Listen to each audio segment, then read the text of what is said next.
Hey, what's going on, everybody? It's your boy, Randy Stress. I'd like to welcome you once again to the Stress-Free Zone. As you know, this is a place where you get to meet celebrities, you get to meet athletes, you get to meet CEOs on a more personal level. Today, I have the pleasure of sitting down with John J. Quinlan, aka Stoneface.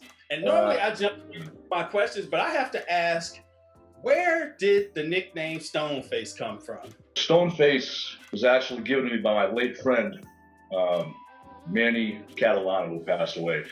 So he gave me the nickname Stoneface. I always looked mean in the gym many, many years ago. So he says, why you always looking so mean? Why you always look so angry? So he gave me the Stoneface nickname that kind of stuck. And I kind of buried it for a lot of years because it's associated with being kind of a mean guy. And then I've been associated with a big Boston film project that's in the works. It's really getting a lot of traction for 2021. And my good friend Pete Karras, who was running the project, he actually gave me the nickname for the project. It's Mikey Stoneface. And he had no idea that Manny gave me the Stoneface nickname back in 1995.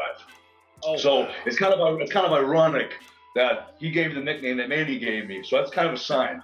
So the name kind of stuck, but it's a thing that Manny gave me a long time ago. I think it's a dope nickname. I mean, I understand it is associated with a tough guy, but I think it's probably, I would love to have that. That's a dope nickname. Hey, Stoneface, what's up? You know what I mean? That's a good nickname. So cool. I know Clint Eastwood. I think his nickname is Stoneface. I think he's old Stoneface, I think.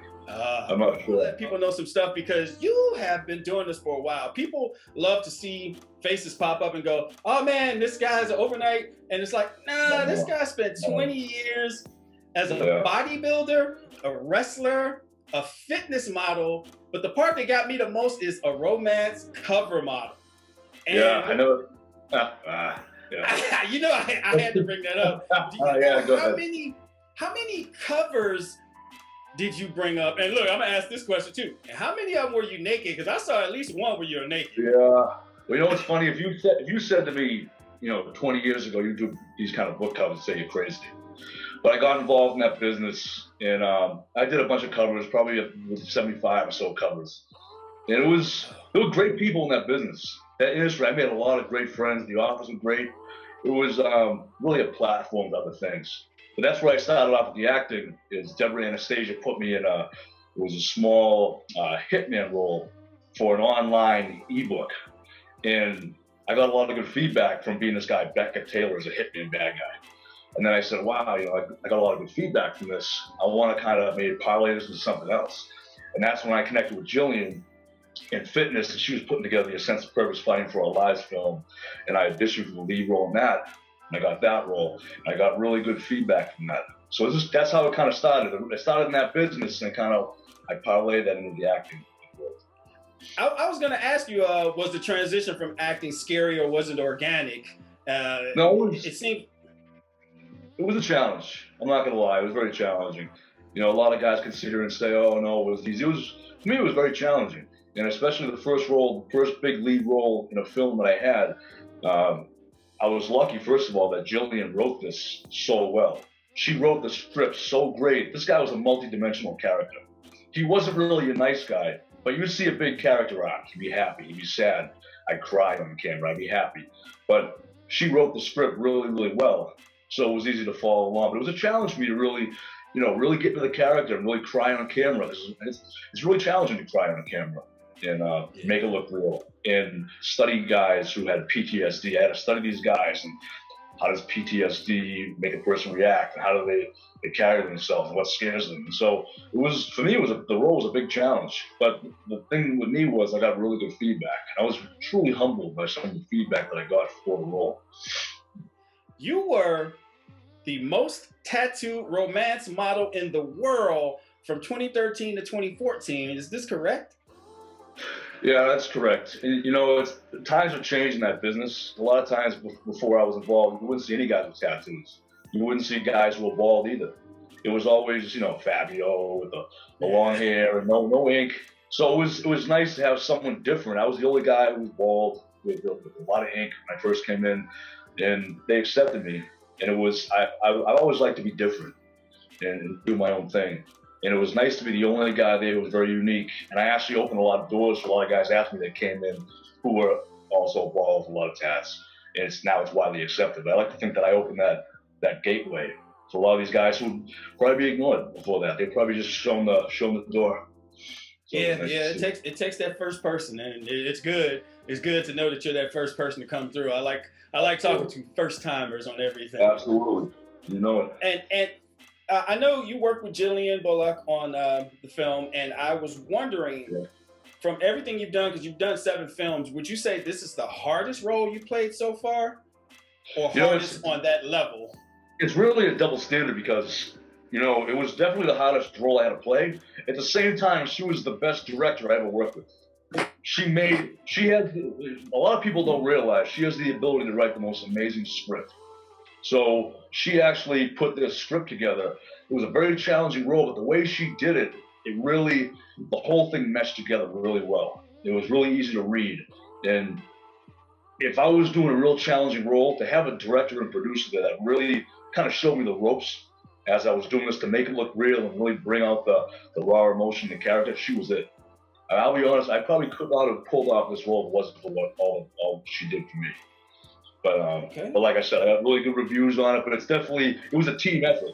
I didn't get the reviews by myself. It was because she definitely helped me. Okay. See, I love the fact that you're one of these people who shares the credit with everyone. It's, some people get so caught up with themselves. Me. I did it all. And it's like, what about everyone else? You really have to, because it's not easy. And if you have a good attitude with things, a lot of times people will hire you for another job because you're really nice on set, you carry yourself well. How is he? What's along with people? He's easy to work with. I want this guy for this project. A lot of guys who have a bad attitude and a me, they don't go very far in that business. Yeah, this is so true. I'm excited because you're playing Rhino for the Marvel TV web series. How did you land that? It was funny because there's a young director and producer named Brandon Mello. He's actually a young guy. He's far advanced from his time. So he wanted me to audition for the role, and I auditioned for it. I got the Rhino role. And it was really cool because all the guys involved in that project said to me, "We don't want any other guy playing Rhino for our project," and that meant a lot to me. So I did the role. It's a 5-part TV web series coming out in 2021, and they gave me really good reviews, and people on set said you really rock the character. I've got a real intense version of the character. And my goal is to be Marvel Rhino on the silver screen. And I know actor Paul Giamatti, he played Rhino Oleski Setsovich in Spider-Man 2. Now, Paul Giamatti's an amazing actor, and he has all kinds of offers on the table. So strange things have happened where Paul might have 3 or 4 options on the table. One of them might be a Spider-Man as Rhino. And he might say, you know what? I can't do this one. I have another film, which is a conflict. And they might say, well, we need someone to fill in as Rhino. And my goal is to fill in as Rhino on the silver screen and really bring the character. I mean, really bring it. I really wish you the best with that. I would love to see you play Rhino. That would be a great thing. Then I can go, I interviewed him. Yeah. I mean, the reviews were really, really well. It was a really intense version of the character. And I was really humbled by the kind words that I got, and I did the role. Okay, I'm gonna jump into some of the personal stuff because we like to get the personal things going. Sure. I know you're a father of 3, right? I am. And how does being a father affect you as an actor or a person who's coming more and more into the limelight? Do you think about your kids more when it comes to this, or how you act as a person to kind of be a good example? Yeah, I always do. My kids are my #1 priority. I love my kids. I got my son now. My oldest son, Troy, is 14. He's now almost 3 inches taller than me. So he likes to push me around a little bit. Push me around a little bit. My other son, Cole, he's 11. And my daughter, my queen, Mia, is 9. So they're my #1 priority. They're my joy. And I think absolutely, you appreciate the little things in life. You appreciate just quality time that I spend with them, just simple things. Because you can't get, and they're growing up so fast, you can't get those memories back. Yeah. So I always say if I have to go do an acting project or I'm away and I feel bad, you know what though, but make sure when you come back, make sure it's quality time you spend. Make sure it's quality time because you don't get a lot of time with them. So when you're there, make it quality. So, but they got a kick out of me being the Marvel Rhino. My middle son, he was like, wow, Dad's Rhino. Dad's a Marvel guy. So it was super cool. One of the cool dads. I figured that would be one of those moments because the kids love Marvel and to see, you know what I mean? I can imagine that's amazing to see your pop and you're just like, man, that's my father. You know, that gives you that, whoo. I'll be honest, man. I would love to play Rhino on the silver screen. Just really, really bring it. You know, really bring it.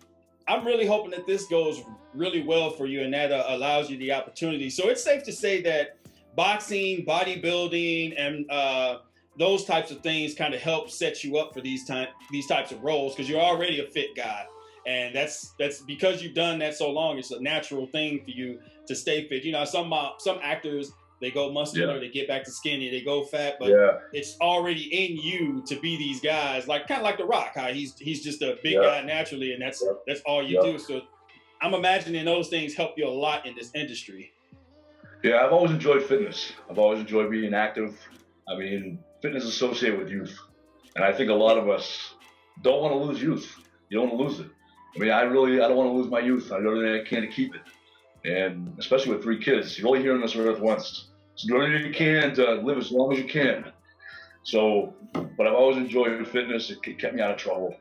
And it was a good foundation for me. So and as they say, as you get older, you train smarter, not harder. So just be consistent. And hopefully you'll prolong your life and good things will happen. So I also wanted to find out about your wrestling background. Tell me a little bit about your wrestling. I mean, what got you into wrestling and where did you train? Because look, I don't want to say it. I want you to say it. Where did you? Yeah. You know what's funny? It was funny about that is wrestling was really, really popular before MMA really took over the world. Wrestling was super popular. Mid '90s, late '90s. You know, the WWE, WCW. They had that big confliction with each other. But there was a wrestler back when I had hair and a beard. There was a wrestler named Buff Bagwell in WCW. So me and Buff looked very similar. So I went down to Kowalski School, Killer Kowalski, who became a great friend of mine. I trained at Walter's Dojo. And that's the same dojo as Perry Saturn, Triple H, Chyna. All these people trained at the same place. And I was lucky to be trained by Walter. I was trained directly by Walter Killer Kowalski, the legend himself. So, legend. And there was a lot of really good wrestlers down there. But the gimmick that I had it really went over really well. I was Buff's cousin. Just go out there, your Buff's cousin went over really, really well. And but that's how I got into it. And then I hooked up with Hall of Famer Ed Leslie, who was AKA Bruce the Barber Beefcake. And he trained me. We basically almost lived together for a straight year. Trained together in the old world gym, trained together, traveled together, wrestled the same cards together. And that was a real super special time for me. And I remember back then I was talking to Joey Styles from ECW about getting a tryout. And right around the time they went bankrupt. ECW got bought out. Me and my friend also, Big Pete, went down to Atlanta for the power plant to check that out. That folded up also at that time. So that was kind of it. And then WWE kind of took over the entire planet. And then I kind of got out. At that point, I kind of got out of it. But it was a very, very special, let's say about 3.5 years. I met so many great guys. I mean, the memories I have with Ed and Walter and all the great wrestlers. I mean, you can't put a price on that. That's just it was a very special time for me. They were so good to me, and I really look back at my life. It's very fulfilling to be able to have the opportunity to mingle and wrestle with these superstars. Yeah, that's a great group of people that you named, and you got trained by a legend. That's some amazing stuff. Absolutely. Are you still working as a fitness trainer, or do you still do that, or is that just you're too busy for that now? I do it here and there because I enjoy it. I mean, I love to get a young guy who's looking to really, with the whole COVID thing, it's really messed everything up. It's really, everything's taking a backseat.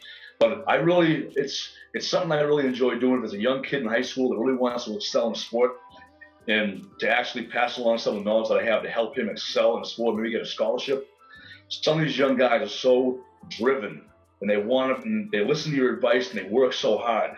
To see a kid excel, and because of you, I have a scholarship to play football or baseball, hockey, is really amazing to see. I get great pleasure when I've seen a kid take some of the advice that I gave him and parlay that to a college scholarship or possibly a professional career.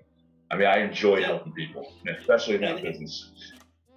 That's a beautiful thing. Paying it forward is always a good thing. It's we always forget sometimes about the younger generation and the help that we got when we were that age to get to where we're going. Because I used to work out a lot. Yeah. COVID killed that, but I used to always work out a lot, and sometimes people forget. Remember when you started out, you'll see them working out with somebody. You have to lift this. You're like, remember when you started off and exactly. That's right. One plate was enough for you. Exactly. You know what it is? Like I was saying, it's just consistency. Just be consistent. Just consistent every day, day in, day out. You'll see the progress. Some of these guys want the overnight success.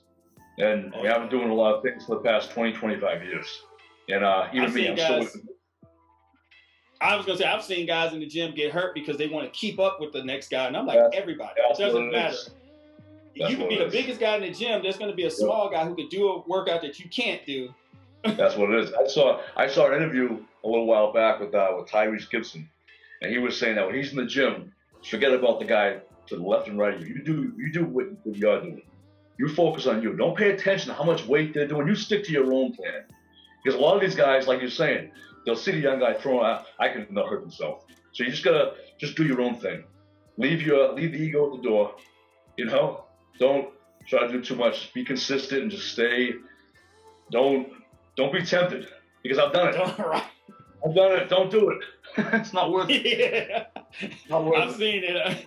I've seen it. Now, normally I start the show off with the same question for everyone because I like to get the same feel. And I went around it with you because I was so excited about some of the other things. My main question that I love to ask people is, what do you want people to know about you? About me, I'm a very sincere and humble person. The lesson is, don't judge a book by its cover. Don't judge a book by its cover. A lot of times, people might mistake a little bit of shyness for arrogance. It's not the case. People who know me, I'm a very sincere and humble guy when you get to know me. They might see the cover of the book and say, I think otherwise. But a lot of times, people are pleasantly surprised when you've always thought something about something. You get to know the person, you say, wow, that guy's really cool. That guy's really nice. He's very down to earth. I didn't think so. So the lesson is, don't judge a book by its cover. Big lesson there. That's a good one. And another question I love to ask is, if you could have a conversation with anyone, famous or not, who would it be? Steve Harvey. Harvey, because, and I will tell you why. Steve Harvey is my personal most inspirational person in the business. When you see what he went through in his story of struggle, one day I want to meet Steve and shake his hand and say, if it wasn't for you, I probably would have quit. So many things, so many hardships and struggles and pain that he went through, but he kept going. He didn't quit. And to see his story and how he just kept going and going and going, it motivated me to keep going. I'm not gonna lie, Jillian Bullock also has motivated me tremendously as well. But I'm friends with Jillian. But if you have to ask me someone who I've never met before, it'll be Steve Harvey. Because, I mean, to see what he went through and kept going to get where he is now is an amazing story of triumph. That's a good thing there. I also wanted to mention that you have a Best Acting Award. How did it feel to get that? It was humbling. I was nominated. It was Validate Yourself Film Festival by Antoine Allen. So I was nominated for my role, my lead male actor role as Captain Nixon in The Sense of Purpose Fighting for Our Lives, filmed by Jillian. And I was up against like 3 other people. And it was very, very, I was very taken back when I won. I mean, I never expected to really win. Like I said, I'm a humble guy. I don't expect to win anything. You can win, but just to be nominated, I was very, very humbled. Like, you're nominated with some great actors. But to win, it was special to me. because I took the role very seriously. I worked very hard at it. With everything going on in the military, and my role was to show how serious the problem of, the things in the military with the PTSD and all the sexual assault. And I was trying to show how serious it is. And I really wanted to bring the character to life, because I really took the role serious, because I really wanted to do my job to show how serious it is. So I studied a lot, and I really did my best to bring the role to life. So I have too much respect for people in the military and people in this business not to. And when I auditioned for the role and I got the role, the lead actor role, I said, it's not something you get every day. So do your best to bring the character to life. And it was a big reward to win. It says, your hard work paid off. I, as a veteran, would love to say thank you. I appreciate you taking that role so seriously. And right back at you, man. I appreciate your service. I really do. Thank you so much. So I'm going to ask this because we got to get a couple of more personal questions in. Are you single before I ask these questions? I'm not single. I have a girlfriend named Gina. Yeah, she's a very special girl, and she's stayed with me from ground zero. And I want to say how much I love Gina. She's stayed with me. I'm no longer with the kid's mom, but things happen for a reason. But we were amicable. We worked things out. We have 3 beautiful children together. So, but Gina's my little rock. She's stuck with me when I go through the struggles and all the pain we all go through. But yeah, so life is good. All right. Life is good. Well, look, shout out to Gina, and because of her, I'm gonna cut some of these questions out, because I was gonna ask the worst and best dates you've been on. And, I'm not trying to get punched in the eye by anybody's significant other. Gina's feisty. Gina's Latina. She's feisty. Oh yeah. Look, with that in mind, I'm not going to ask about celebrity crushes either. So I'm going to let me put that question to the side. So I'm going to ask, because of wrestling, boxing, and all the fitness things, I know you have a good story. What is the dumbest way you've been injured? I know you have to have a good one. Oh man, you put me on the Budweiser hot seat. The dumbest way I've been injured. Off the top of my head, the dumbest way I was injured was at one of my kids' birthday parties. And they were having a race. It was one of these Chuck E. Cheese type places. And it was this foolish thing. Here we go again. Don't be stupid. And all my kids, my sons are egging me on. They said, you can run up this ramp, and there's a flag at the top of the ramp. And you're supposed to say, just don't do it. So I said, you know what? I wasn't loose. I was tight. My hamstrings are tight. You get a running start, and it's like the NFL Combine. You just run through as fast as I tore my whole hamstring. All the kids were laughing. Yeah. So, yeah, right in front of all the mothers and the dads and the kids, it was kind of embarrassing, But don't do it. Stupid stuff like that. Just dumb things. You see so many NFL guys, career-ending injuries, playing flag football on the beach. Don't do it. That's probably the dumbest thing I've done. Okay, man, I was not expecting that. That's a pretty one right there. You get wrapped up in the moment and you just forget it.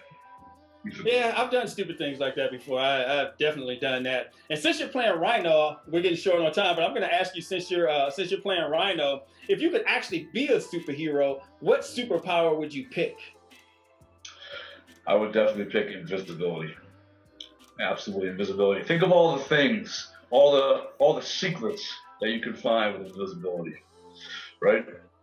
Yeah, that makes sense. Hopefully, we don't have two-faced friends, but think of all the conversations you can listen to that might contain your name if you were invisible. Yeah, I can imagine that. That would be a good one. I love your personal quote. Sometimes you have to go through hell to get to heaven.